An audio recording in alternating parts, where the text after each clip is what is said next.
Dia 37 do nosso propósito de 42 dias. E se você caiu nesse vídeo, nada é por acaso. Saiba disso, certifique-se de que essa mensagem também é para você. Vá lá, confira o vídeo da introdução sobre esse livro que tem sido transformador por aqui. Eu tenho certeza que vai mudar a sua vida para muito melhor. Então vamos lá? Dia 37 e o tema de hoje é Partilhando sua mensagem de vida. Vamos ao vídeo? O capítulo 37 é um capítulo muito emocionante, que você vai precisar de um tempinho extra depois para ler. Você vai precisar de pelo menos 1 hora para fazer o que eu vou te pedir neste capítulo. Isso se chama compartilhando sua mensagem de vida. Parte da sua missão de vida é sua mensagem de vida. Você sabia que Deus quer dizer algo através de você? Isso é apenas de você? Isso se chama mensagem de vida. E existem 4 partes da sua mensagem de vida. A primeira é o testemunho. Essa é a sua história sobre como você começou um relacionamento com Jesus Cristo. E apenas você é a autoridade nisso. Ninguém além de você pode compartilhar o seu testemunho. Se você não compartilhar o seu testemunho, ninguém vai ouvir a sua história. Então, parte da sua mensagem de vida é seu testemunho, como você conheceu Jesus. A segunda é suas lições de vida. Aquelas lições mais importantes que você aprendeu ao longo da sua vida. E espero que você escreva-as num diário devocional. Não estou falando de um simples diário. Um diário é quando você escreve o que você fez. Hoje eu fui numa loja. Um diário devocional é o que você aprendeu. Você escreve, isso foi o que eu aprendi hoje. E isso pode ser passado para outras gerações. É parte da mensagem da sua vida. A terceira parte da sua mensagem de vida são suas paixões divinas. Existem certas coisas que você se sente chamado a fazer. Sabe, existem pessoas que são realmente apaixonadas pelo meio ambiente. Outras pessoas dizem, eu sei que o meio ambiente é importante, mas eu me importo mesmo com os órfãos. Outras pessoas dizem, eu sei que há 146 milhões de órfãos no mundo, isso é um grande problema, mas o que realmente me importa é ajudar cristãos a crescer. E outras pessoas dirão, eu sei que ajudar cristãos a crescer é importante. Eu sou mesmo apaixonado em ajudar as pessoas a encontrarem Cristo. Quem não conhece Jesus ainda? Quem ainda não conhece a eternidade? E as pessoas dirão, eu sei que isso é importante, mas me importo com outra coisa. Você já notou que nós gostamos de fazer coisas diferentes? E nós sentimos paixão por coisas diferentes? Isso é intencional. Deus fez isso de modo que tudo no mundo seja feito. Se todos nós gostássemos de fazer as mesmas coisas, existiriam muitas coisas que não seriam feitas. Então sua mensagem de vida envolve seu testemunho, envolve suas lições de vida, o que Deus te ensinou, suas experiências na vida, envolve suas paixões divinas, o que você sente de mais profundo, o seu chamado, e envolve, número 4, as boas novas que é comum para todos nós. Jesus Cristo morreu numa cruz, morreu pelos nossos pecados, foi um substituto para os pecados, ele pagou com a morte o que nós não podemos pagar. A Bíblia diz, aquele que não conheceu o pecado se fez pecado em nosso lugar, para que nos tornássemos justiças de Deus. E nós fomos justificados pela fé nele, apenas acreditando em Cristo, fazendo o que não podemos fazer por nós mesmos. O céu é um lugar perfeito, mas eu não sou perfeito. O único jeito de entrar no céu é através da sua justiça que nos foi imputada. Em outras palavras, o que ele fez por mim, que eu não poderia ter feito por mim mesmo. Essa é uma boa nova. Nesse capítulo você vai ler sobre como descobrir e desenvolver sua mensagem de vida. Quem crê no Filho de Deus tem o testemunho de Deus nele. 1 João 5,10. Sua vida ecoa a palavra do Senhor. As notícias da sua fé em Deus correm soltas. Assim, nem preciso acrescentar nada. A vida de vocês é uma pregação. 1 Tessalonicenses 1:8. Deus lhe deu uma mensagem de vida para compartilhar. Quando você se tornou cristão, tornou-se também mensageiro de Deus. Ele quer falar ao mundo usando você. Paulo disse, falamos a verdade diante de Deus, como mensageiros de Deus. Você pode sentir que não tem nada para compartilhar, mas isso é apenas o diabo tentando mantê-lo em silêncio. Você possui um tesouro de experiências que Deus deseja usar a fim de trazer outras pessoas para a família da fé. A Bíblia diz, quem crê no Filho de Deus tem em si mesmo o testemunho de Deus. Essa mensagem de vida está dividida em 4 partes. Seu testemunho, a história de como você iniciou seu relacionamento com Jesus. Suas lições de vida, as mais importantes lições que Deus lhe ensinou. Suas paixões devocionais, as questões pelas quais você mais se interessa segundo a forma que Deus lhe deu. As boas novas, a mensagem da salvação. Sua mensagem de vida inclui seu testemunho. O testemunho é a história de como Cristo transformou sua vida. Pedro nos diz que fomos escolhidos por Deus, fazer sua obra e falar por ele e para contar a todos quanta diferença ele fez na sua vida. Essa é a essência do testemunho. Simplesmente compartilhar as experiências pessoais do que diz respeito ao Senhor. Em um tribunal, não se espera que a testemunha debata o caso, comprove a verdade ou insista em determinado veredito. Esse é o trabalho dos advogados. A testemunha simplesmente conta o que lhe aconteceu ou o que viu. Jesus disse, vocês serão minhas testemunhas. Ele não disse, vocês serão meus advogados. Ele quer que você conte sua história aos não cristãos. Dar testemunho é uma das principais tarefas de sua missão nesse mundo, porque é algo único. Não há outra história exatamente igual à sua. Portanto, somente você pode contá-la. Se deixar de compartilhá-la, ela perderá sua importância. Você pode não ser um mestre da Bíblia, mas é uma autoridade quando se trata de sua vida, até porque é difícil argumentar com a experiência pessoal. Na verdade, seu testemunho pessoal é mais eficaz que um sermão, porque os não cristãos veem os pastores como vendedores profissionais, mas veem você como um cliente satisfeito. Logo, vão lhe dar mais credibilidade. É mais fácil relatar histórias pessoais do que explicar princípios, e as pessoas gostam de ouvi-las. As histórias captam a atenção e ficam em nossa memória por mais tempo. Os não cristãos provavelmente perderiam o interesse se você começasse a citar teólogos, mas têm uma curiosidade natural sobre experiências que nunca tiveram. Histórias compartilhadas criam uma ponte de relacionamento pela qual Jesus pode atravessar do seu coração para o delas. Outra vantagem do testemunho é o fato dele contornar as defesas intelectuais. Muitos céticos que não aceitam a autoridade da Bíblia escutarão sem resistência uma modesta história pessoal. Foi por isso que, em 6 ocasiões distintas, Paulo usou seu testemunho ao invés de citar as Escrituras. A Bíblia diz: estejam sempre prontos para responder a qualquer pessoa que pedir que expliquem a esperança que vocês têm. Contudo, façam isso com educação e respeito. A melhor forma de estar pronto é escrever um novo testemunho e depois memorizar os pontos principais. Divido-os em 4 partes. Número 1. Como era a minha vida antes de conhecer Jesus. Número 2. Como percebi que precisava de Jesus. Número 3. Como comprometi minha vida com Jesus. E número 4. A diferença que Jesus faz em minha vida. Você com certeza tem muito mais outros testemunhos para dar, além do relato de sua salvação. Você tem uma história para cada experiência em que Deus o auxiliou. Faça uma lista de problemas, circunstâncias e crises nos quais Deus interveio ao seu favor. Em seguida, seja sensível e utilize o relato que melhor se relacione com a situação de seu amigo não cristão. Situações diferentes pedem testemunhos diferentes. Sua mensagem de vida inclui as lições de vida que você aprendeu. A segunda parte de sua mensagem de vida são as verdades que Deus lhe ensina a partir de suas experiências com Ele.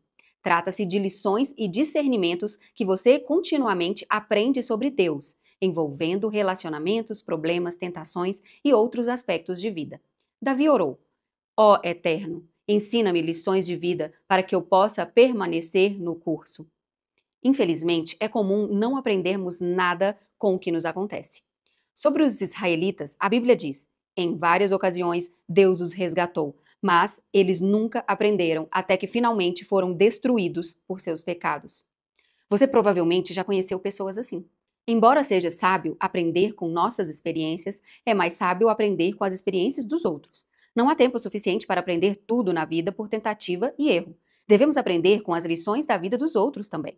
A Bíblia diz: quando alguém está querendo aprender, o conselho de uma pessoa experiente vale mais do que anéis de ouro ou joias de ouro puro.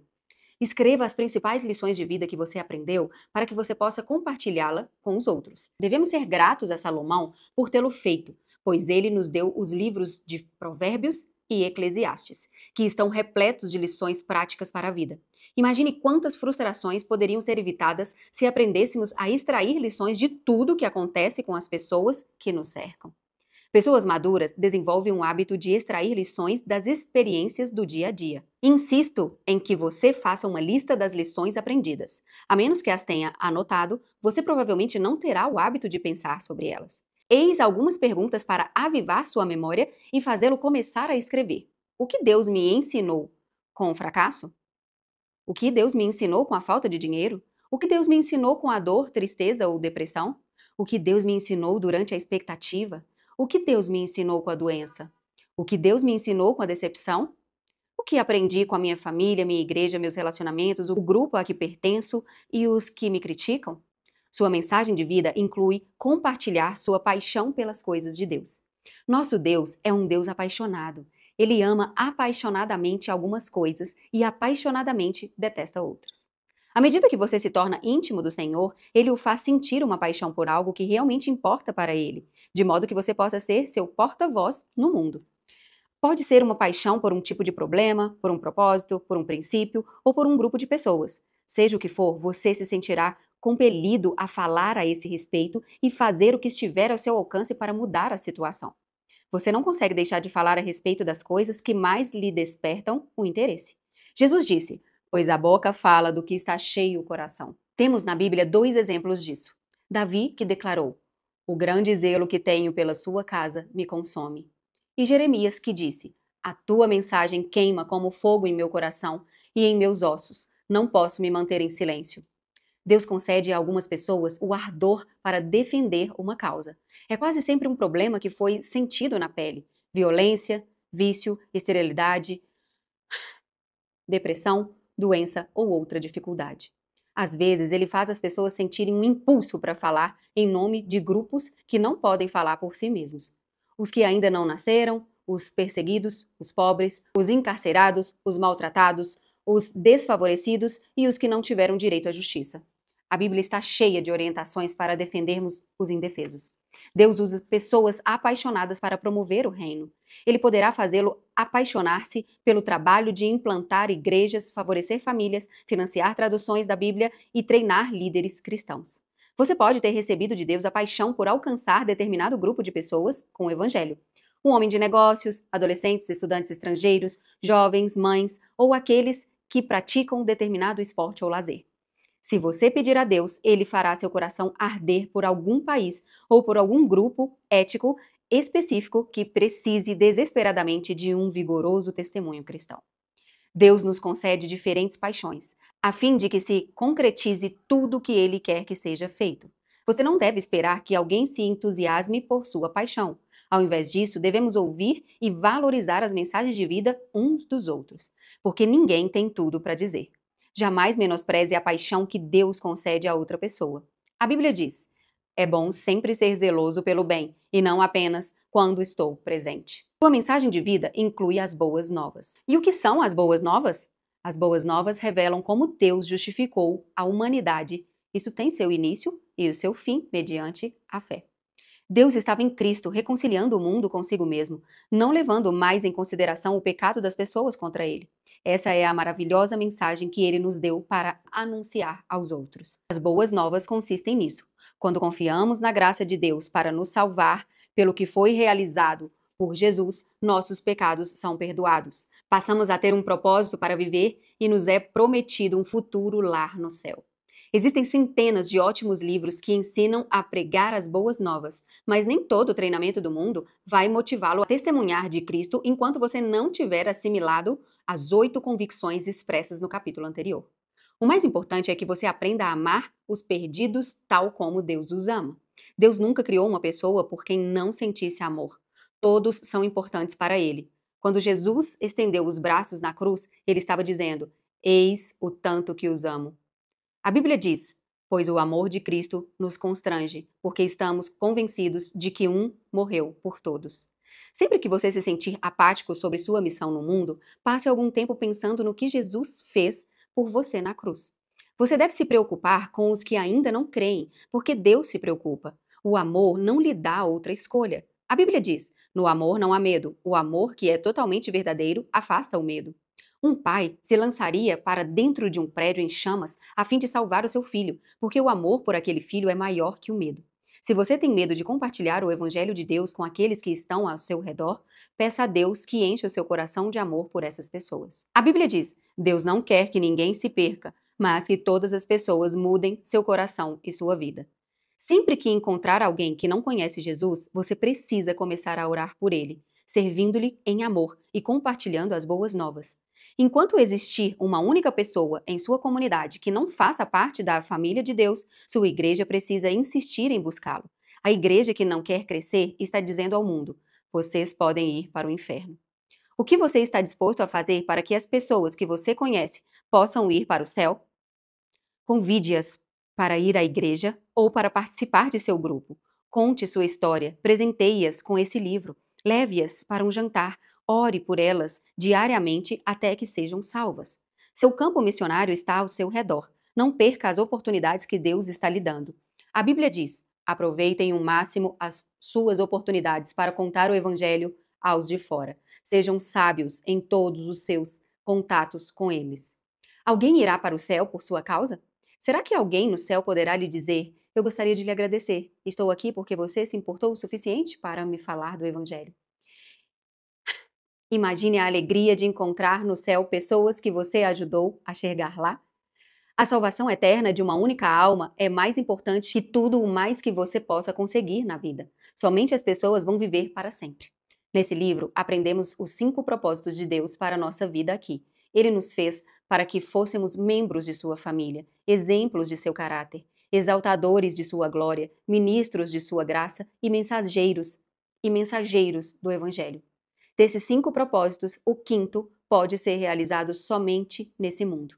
Continuaremos a exercer os outros 4 na eternidade, de uma forma ou de outra. Por isso é tão importante propagarmos as boas novas.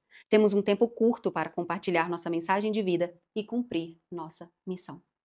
Dia 37, pensando sobre o meu propósito de vida. Tema para reflexão: Deus quer dizer algo ao mundo por meu intermédio. Versículo para memorizar: estejam sempre prontos para responder a qualquer pessoa que pedir que expliquem a esperança que vocês têm. Contudo, façam isso com educação e respeito. 1 Pedro 3, 15, 16.